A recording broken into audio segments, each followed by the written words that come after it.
Alors, voulez-vous parler anglais, mais vous vous sentez peut-être un peu seul. Pas de prof, pas de partenaire, et d'ailleurs, c'est un peu démotivant, franchement. Pourtant, vous savez que l'anglais, vous en avez besoin.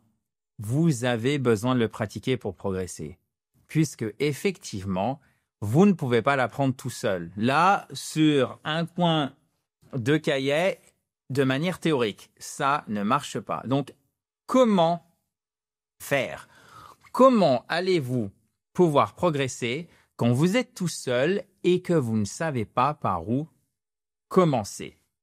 Aujourd'hui, je vais vous montrer, chers amis, comment pratiquer l'oral.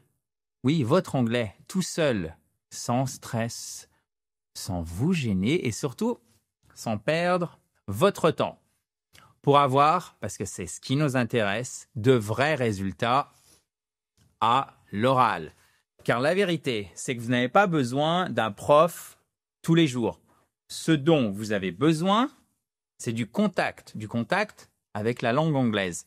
Et donc, même seul, c'est possible. La preuve. Pratiquer tout seul, est-ce suffisant pour parler très bien anglais? La réponse est sûrement non. Mais si vous regardez cette vidéo aujourd'hui, c'est très probablement que vous avez besoin de démarrer ou de redémarrer votre pratique de l'anglais. Et dans ce cas-là, pratiquer tout seul est une excellente idée. C'est aussi une très bonne solution si vous voulez continuer à progresser entre deux cours, entre deux conversations. Par exemple, avec votre correspondant si vous en avez un. Ou alors si vous suivez les cours de cette fabulous YouTube channel. L'idée, évidemment, c'est pas d'opposer la pratique avec quelqu'un et pratiquer tout seul. Pas du tout. C'est de montrer que oui, on peut progresser en anglais en pratiquant tout seul. Et vous allez voir, c'est bien plus simple que vous ne le pensez. En fait, c'est un problème de méthode. C'est un problème d'habitude au final. Donc, voici 4 méthodes simples pour y arriver, des techniques que vous allez pouvoir commencer dès aujourd'hui, sans matériel, sans prof et sans pression. Oui, c'est possible. Regardez. Rapidement, chers amis, avant de passer à ces 4 méthodes, première chose, vous pouvez tout télécharger. Tout, c'est quoi? C'est le résumé de la vidéo, bien fait, mise en forme au format PDF et c'est, oui, en accès libre. Il suffit de cliquer sur le i en haut à droite ou sur le bouton qui est sous la vidéo. Si vous êtes sur mobile ou sur tablette, vous n'avez pas le i. Vous pouvez aussi, et je m'arrêterai là, on reprend la vidéo tout de suite, vous pouvez aussi devenir membre de notre guide complet pour parler couramment anglais. Il est disponible jusqu'à demain soir minuit. Pour le rejoindre et voir la présentation complète, plus le tarif, vous verrez, qui est tout doux, il suffit aussi de cliquer sur le i en haut à droite ou sur le lien qui est juste en dessous. Now, back to the video.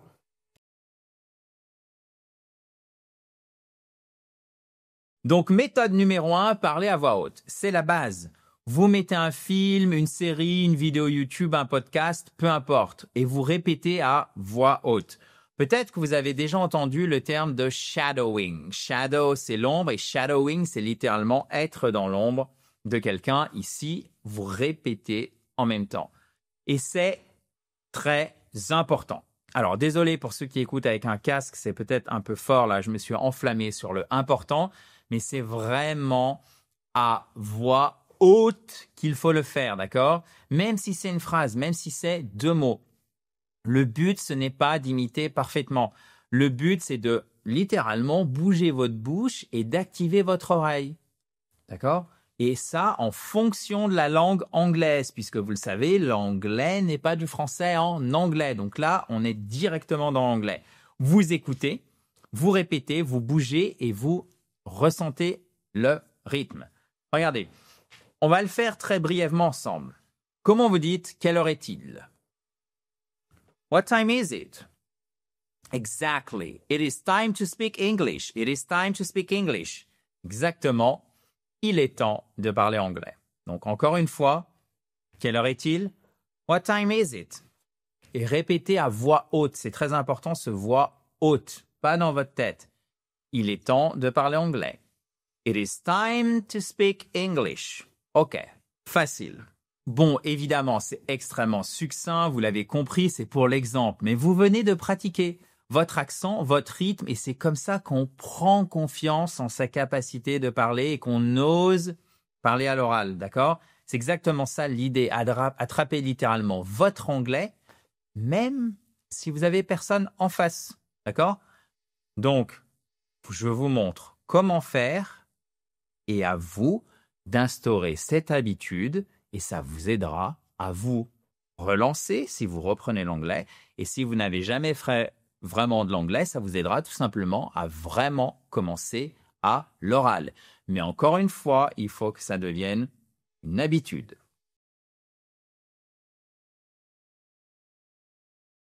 C'est tout simplement un petit carnet, d'accord?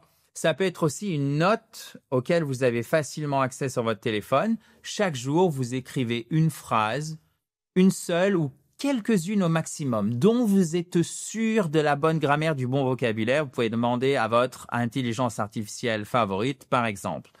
For example, today I felt tired but proud.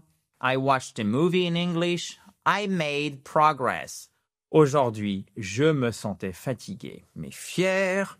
J'ai regardé un film en anglais. Je me suis amélioré. Voyez, ce n'est pas sorcier, c'est pas de la grammaire théorique totalement aride qui ne donne pas envie.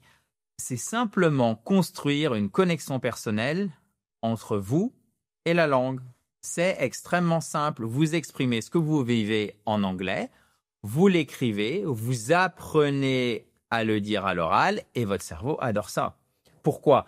Parce que ça fait sens pour vous. Tenir ce journal. Parce que vous êtes récompensé. Vous allez rapidement progresser et cette façon de pratiquer l'anglais, elle a du sens dans votre vie. Donc, ça vous permet d'instaurer cette réalité, cette régularité et ainsi de suite. Et au bout de quelques mois, au bout déjà même de quelques semaines, vous avez un bien meilleur anglais. Puisque vous en faites vraiment. Vous faites de l'anglais grâce à cette manière de procéder. Vous pratiquez pour de vrai.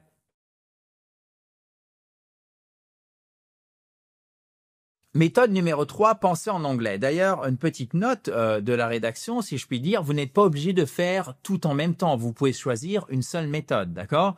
Pour celle-ci, celle que je vous propose en numéro 3, pensez en anglais, sachez que vous n'avez pas besoin de parler tout le temps. Vous pouvez aussi penser en anglais dans des moments simples et ça permet d'instaurer ces réflexes.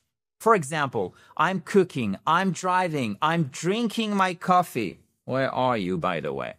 Santé. Il y a vraiment du café. J'avais trouvé une excuse débile pour en boire un petit peu. Pardon. Donc, I'm cooking. Je suis à la cuisine ou je cuisine.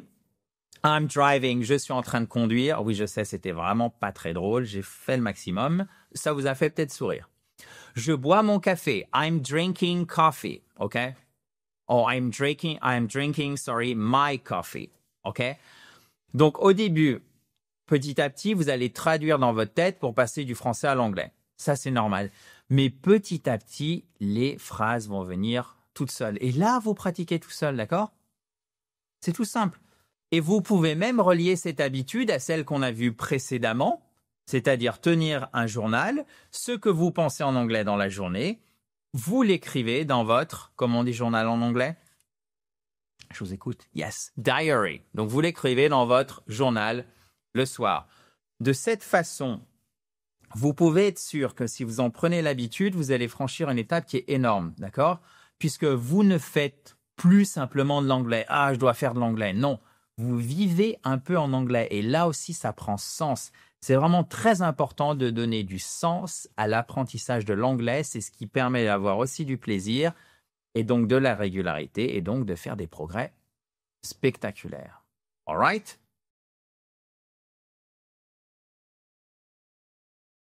Passons maintenant à la méthode numéro 4. Ne soyez plus réfractaire à la technologie. Alors évidemment, je dis ça avec un brin de provocation. J'imagine bien que vous n'êtes pas réfractaire à la technologie, sinon vous ne seriez pas en train de regarder cette vidéo par exemple. Mais vous allez comprendre tout de suite. Car regardez ce que vous pouvez faire. Et dans la plupart des cas, c'est parfaitement accessible gratuitement. Vous pouvez par exemple parler à votre téléphone, vous écouter et donc corriger les fautes plus facilement. Mais ma méthode préférée en ce qui concerne la technologie, c'est parler avec une AI. Qu'est-ce que c'est AI? C'est IA en bon français, en bon anglais, Artificial Intelligence, exactly. Intelligence artificielle. Alors, ça peut être ChatGPT ou ça peut être le chat de Mistral, si vous préférez la version française. Au moment où je tourne cette vidéo, vous pouvez les utiliser, peut-être pas avec toute leur capacité, tout ce qu'elles peuvent faire, mais au moins dans la version basique qui est largement suffisante, vous pouvez le faire gratuitement. Vous pouvez vous enregistrer, vous pourrez vous faire corriger. Et ça, c'est simple. Et surtout, moi, je trouve que c'est motivant, puisque vous avez un véritable partenaire, même s'il est simplement digital et sous forme de texte, qui, encore une fois, va vous corriger, vous expliquer vos fautes. Donc, l'objectif, ce n'est pas, et ça, gardez-le bien en tête, d'être parfait. Encore une fois, non. L'objectif, c'est de vous lancer en pratiquant même tout seul si vous n'avez personne avec qui communiquer en anglais. Est-ce que ça sera suffisant pour être bilingue? Non. Mais encore une fois, l'objectif, c'est de se lancer.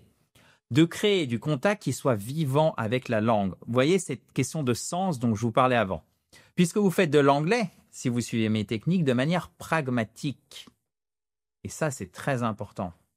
Donc, vous vous lancez, vous avancez enfin dans votre pratique et vous ne remettez pas au cas langue grecque, si je puis dire, je sais que certains vont se reconnaître, votre apprentissage de l'anglais. Et encore une fois, vous faites donc entrer cette langue dans votre quotidien. Et c'est là que la magie opère, parce que ça devient naturel. Et donc, grâce à ça, CQFD, vous progressez rapidement. Et pour conclure sur une note enthousiasmante, chers amis, si vous ne l'étiez pas déjà enthousiasmé, pratiquer l'anglais seul, ce n'est pas une faiblesse, d'accord? C'est en réalité quand c'est super bien fait, c'est pour ça que je disais super power, super pouvoir. Car vous n'allez plus attendre que quelqu'un vous apprenne, vous n'êtes plus tributaire de quelqu'un d'autre. Et ça, je trouve que c'est vraiment enthousiasmant de pouvoir prendre les commandes soi-même, même si encore une fois, c'est pas suffisant pour être bilingue, et enfin, de progresser, d'avancer, d'accord? Vous le faites à votre manière, en plus, donc tranquille, sans stress, et ça fait sens pour vous. Chaque mot que vous allez répéter, chaque phrase que vous allez écrire, chaque minute que vous allez passer à penser en anglais, c'est littéralement une petite victoire. Versus ne rien faire ou je ne sais pas comment m'y prendre et donc finalement je remets au lendemain, etc. Et vous savez ce qu'on dit, les petits ruisseaux font les grands fleuves. Il me semble que c'est à peu près ça le proverbe, mais l'image est, ou en tout cas le pouvoir de l'image est intact. Donc parlez, écoutez, écrivez, improvisez, même seul, et c'est vraiment le message que je voulais faire passer dans cette vidéo, vous pouvez faire décoller votre anglais. Donc maintenant, vous le savez, vous n'avez pas besoin d'attendre quelqu'un, vous avez simplement besoin de commencer. Et vous me voyez peut-être arriver avec mes gros sabots. Because yes, you can. Exactly, yes, you can. Et d'ailleurs, dites-moi dans les commentaires quelle méthode vous allez ou vous avez déjà testé en premier. J'ai hâte de les lire. À très vite. Exactement. Et d'y répondre. À très vite, vous savez comment. In a joyful atmosphere. Dans la joie et la bonne humeur. Bye bye. Have a nice day.